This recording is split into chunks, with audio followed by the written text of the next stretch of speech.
Halo semuanya guys, kembali lagi sama gue Aldo di Detektif Aldo. Dan kali ini gue punya segmen terbaru untuk kalian. Ini menjadi debut ya dari segmen gue ya. Gue mau namain segmen aku tuh, ini adalah aku tolol. Kan menurut gue kalau misalnya kita selalu menganggap diri kita pintar, nanti kita akan stop belajar. Jadi gue lebih baik menganggap diri gue tuh selalu tolol supaya gue terus belajar hal-hal baru. Nah sebenarnya selain baca-bacain kasus, sebenarnya gue tuh sering banget yang namanya baca-baca sejarah. Karena juga berhubungan dengan kampus gue zaman dulu tuh di hubungan internasional. Jadi gue sering banget yang namanya baca-baca soal political konflik segala macam. Jadi lebih banyak baca sejarah-sejarah. Nah maka dari itu gue hari ini akan membawa kalian ke beberapa negara dengan sejarah-sejarah uniknya, hal-hal unik yang terjadi di negara-negara tersebut. Jadi bisa dibilang konten ini akan menjadi intermezzo dari satu kasus ke kasus lain ya, karena memang kasus itu cukup lama. Jadi supaya kalian bisa dapetin lebih banyak konten dari gue, jadi gue bikinin segmen baru untuk kalian. Dan nantinya akan terus berkembang channel ini dan akan memberikan kalian segmen-segmen yang lebih fresh supaya kalian gak bosen juga ngomongin tentang kasus dan orang aneh mulu. Oke, sekarang kita akan mulai di kasus kali ini yang nantinya gue akan bawa kalian ke Venezuela, lalu gue akan bawa kalian ke Filipina, gue akan bawa kalian juga ke Indonesia dan juga ke Amerika. Dan tentunya ada hal enteng sampai hal beratnya akan gue bawa di segmen Aku Tolol episode pertama ini. Dan mari kita mulai. Inilah dia, Aku Tolol guys.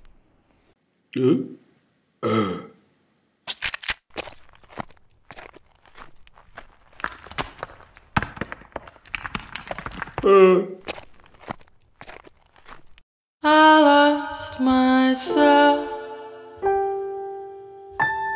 I waited still. Nah yang pertama yang mau gue bawa adalah soal Venezuela crisis atau Venezuela bankrupt. Jadi kalau misalnya kalian baca soal Venezuela, sebenarnya Venezuela adalah salah satu negara terkaya pada masanya di Amerika Selatan. Dan juga dia adalah negara keempat penghasil minyak terbesar sedunia. Nah, yang menarik adalah bagaimana negara terkaya pada saat itu akhirnya mengalami yang namanya kebangkrutan atau krisis ekonomi yang luar biasa yang terjadi sampai detik ini, bahkan bukan membaik tapi semakin buruk. Nah, sebenarnya semua dimulai itu pada tahun 2010, di mana memang negara ini mengalami yang namanya penurunan ekonomi di bawah kekuasaan Hugo Chavez yang sudah memang memimpin negara ini cukup lama gitu ya.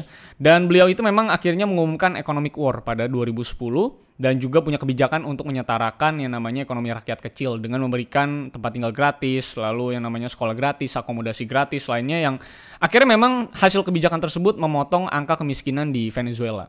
Jadi cukup signifikan. Jadi memang dia itu dianggap sebagai superhero lah di Venezuela karena akhirnya menyamaratakan yang namanya tingkat ekonomi masyarakat mereka. Nah tapi ternyata memang kebijakan ini menjadi burden juga atau beban bagi negaranya yang memang punya kebijakan economic war yang sudah dinyatakan pada 2010, di mana Venezuela ini memutuskan hubungan perdagangan dengan negara-negara koalisi Amerika. Di mana memang kan dia adalah penghasil minyak dan minyak itu biasanya dijual itu banyak sekali negara-negara koalisi Amerika itu memang akhirnya membeli minyak dari Venezuela. Tapi karena pengumuman economic war tersebut akhirnya negara ini jadi menyetop yang namanya perdagangan kepada negara-negara tersebut. Jadi tentunya income juga akan berkurang. Ditambah lagi memang harga minyak itu terus merosot ya, dan membuat pendapatan mereka juga akhirnya merosot. Dan karena memang pendapatannya itu besarnya itu memang biasanya dialokasikan kepada subsidi ke masyarakat, itu semua akhirnya jadi hutang dan beban. Makanya muncullah hutang yang cukup besar dari negara Cina pada masa-masa itu. Tapi memang kebangkrutan ini baru memang semakin sengit saat Hugo Chavez itu meninggal pada 2013 dan digantikan oleh Maduro yang memang sampai sekarang masih menjabat. Dan memang sudah diprediksi sama para political advisor atau orang-orang yang memang menjadi political analyst, di mana memang dampak dari kebijakan Hugo Chavez masalah economic war dan juga subsidi yang luar biasa besar sekali untuk masyarakat di Venezuela itu memang akan berdampak pada pemerintahan selanjutnya atau pemerintahan setelah Hugo Chavez. Dan memang betul aja saat Maduro memerintah itu memang benar-benar yang namanya Venezuela ini mengalami yang namanya kebobrokan ekonomi dan krisis yang luar biasa besar sekali. Apalagi kebijakan Maduro adalah bukannya melakukan kerja sama kembali, tapi justru bisa dibilang kebijakannya itu cukup aneh gitu ya. Dimana dia akhirnya mencetak uang lebih banyak untuk bisa mensuplai kepada masyarakat dan juga negaranya sendiri. Yang akhirnya memang membuat negara ini terjadi yang namanya hyperinflation. Sebesar 800% kalau nggak salah dari datanya di tahun 2010-an ke atas. Jadi kalau ngomongin masalah hyperinflation ini, bahkan hyperinflation ini jauh lebih besar daripada negara Zimbabwe yang hyperinflation juga pada tahun 2008 sampai 2009.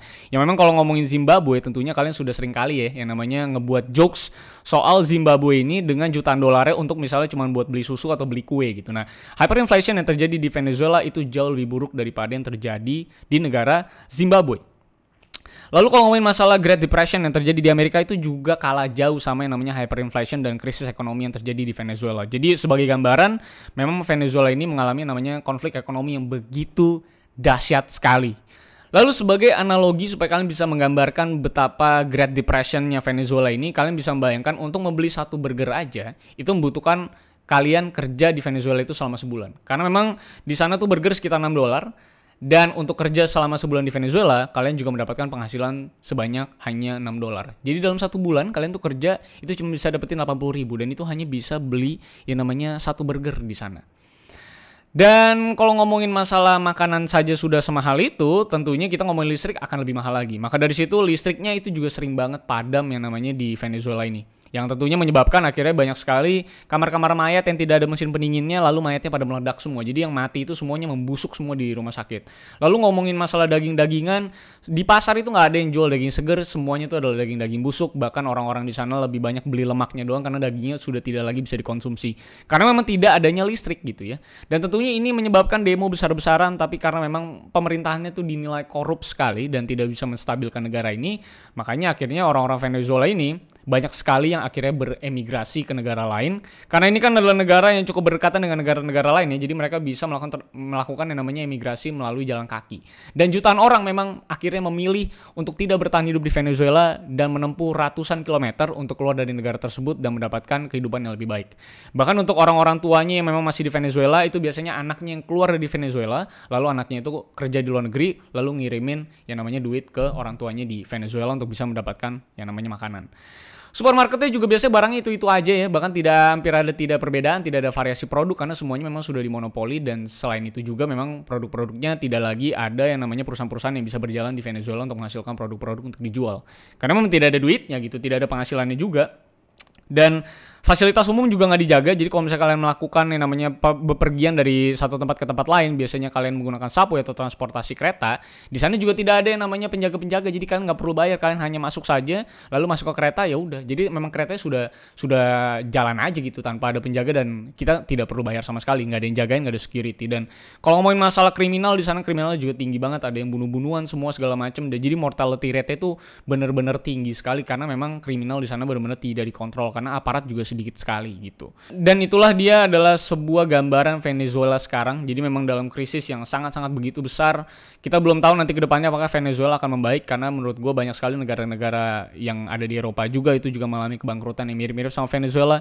Cuma Venezuela adalah salah satu yang terburuk karena memang Venezuela pada dahulunya adalah negara yang sangat kaya. Jadi nggak pernah ada yang nyangka bahwa Venezuela itu bisa sebangkrut ini gitu. Karena ya hyperinflation tersebut, lalu kebijakan ekonomi gitu dan korup. Jadi kita bersyukur lah, walaupun kita tinggal di Indonesia, masih banyak hal-hal yang memang kurang nyaman di otak dan di benak kita.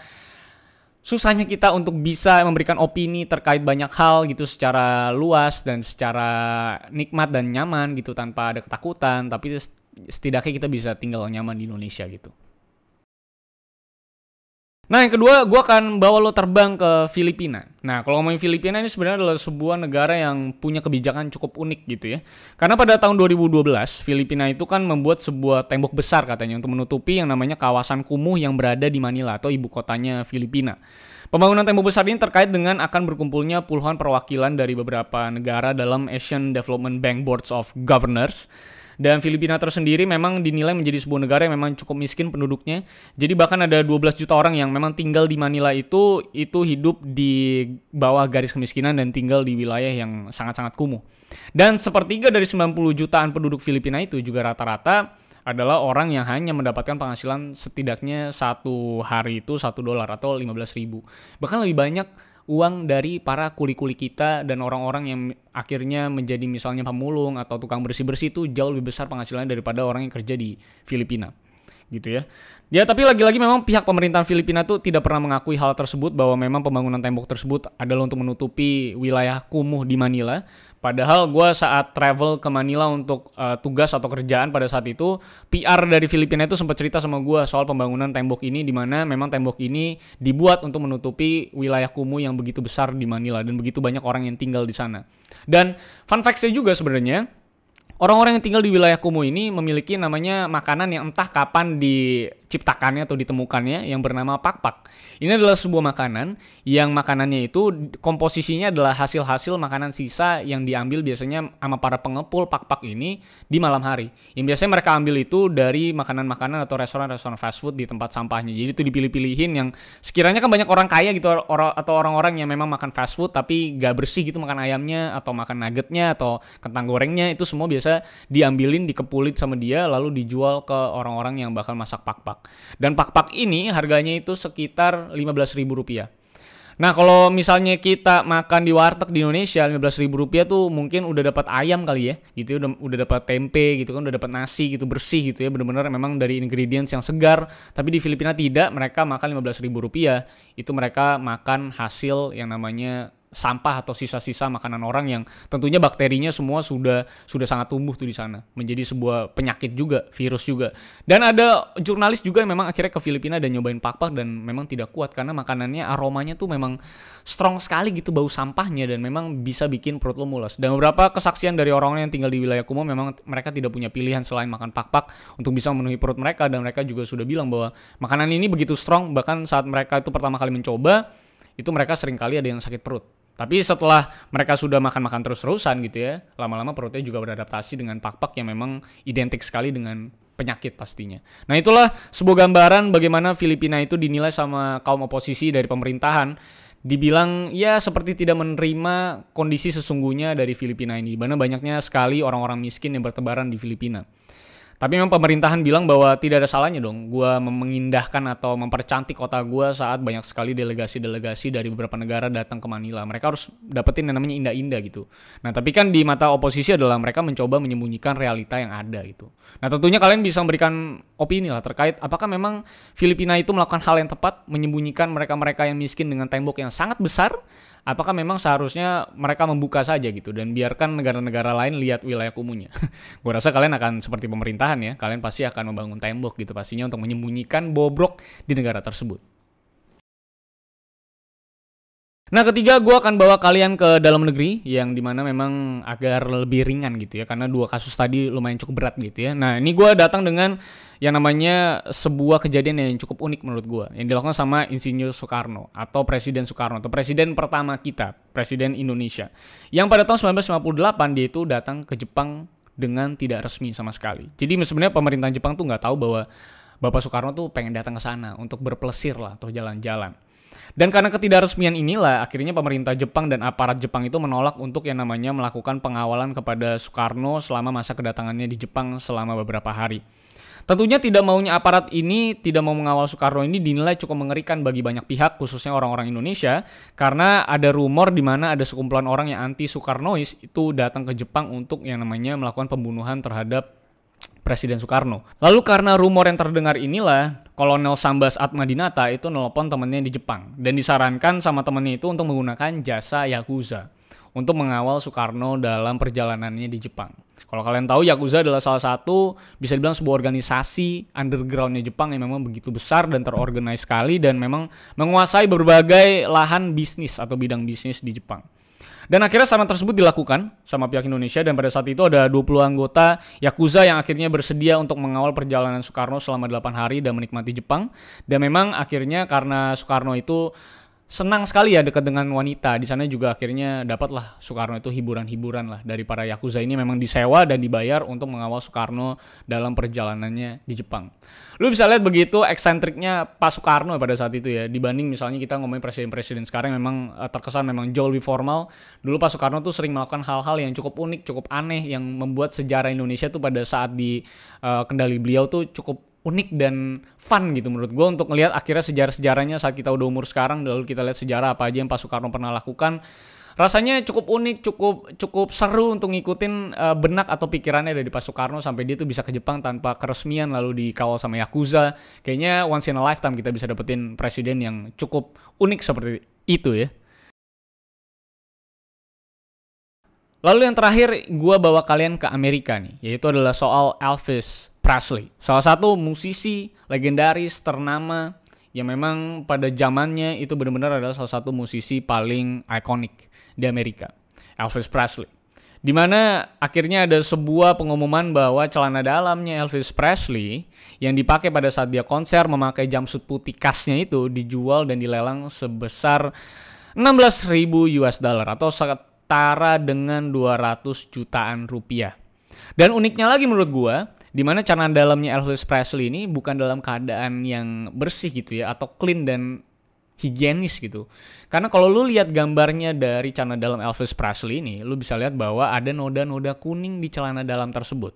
Tapi akhirnya memang celana dalam ini laku banget karena memang ya namanya seorang musisi ikonik, lalu lu punya celana dalamnya yang bekas dia konser, walaupun ada noda-noda kuningnya, ya sudahlah cengli lah. Karena gue pernah tahu ada seonggok tai yang dari artis yang akhirnya laku juga dijual gitu. Gue juga bingung sebenarnya. Tapi itulah dia fun fact dari Amerika, karena memang akhirnya ikon-ikon itu selalu melahirkan yang namanya barang-barang mereka yang cukup unik-unik gitu ya, yang akhirnya bisa dijual dengan harga yang cukup tinggi dan biasanya memang itu disumbangsikan ke beberapa yayasan atau memang diambil sama keluarga yang ditinggalkan. Dan menurut gue salah satu barang uniknya memang adalah celana dalam si Elvis Presley ini, yang akhirnya memang laku juga. Gitu, ada yang mau beli tuh 200 juta celana dalam tuh berserta dengan foto saat dia konser dan memakai celana dalam tersebut dibalik dari jumpsuit putih khasnya dia.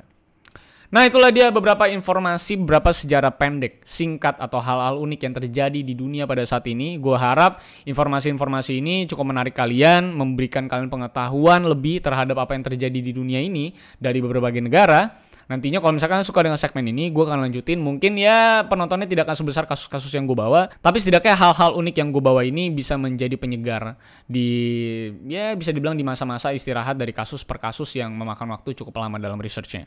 Oke, jadi itu aja yang bisa gue sampaikan kali ini. Terima kasih yang sudah nontonin segmen baru ini sampai akhir. Kalau misalkan kalian punya saran dan kritik terhadap segmen ini, kalian bisa drop di kolom komentar di bawah. Nanti gue akan baca satu persatu. Dan pastikan juga follow gue di @rivalusantosa.